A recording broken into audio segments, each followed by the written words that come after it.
एक दिन एक नौजवान लड़का अपने दादा के बाग में आया और उनसे पूछा कि हकीकी खुशी कैसे हासिल की जा सकती है। दाना बुजुर्ग ने मुस्कुराकर एक वजनी तरबूज उसके हाथ में थमा दिया और कहा, इसे बाग में घूमते हुए उठाए रखो।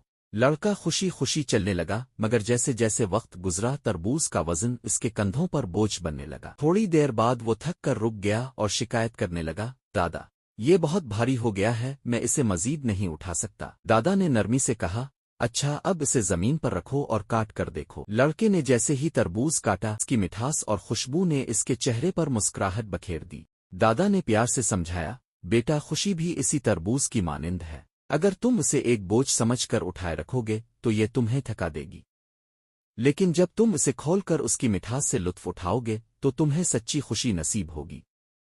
जिंदगी के मसाइल को अपने ऊपर बोझ ना बनने दो, बल्कि उन्हें समझो, उनका हल निकालो और उनके अंदर छपी मिठास को महसूस करो।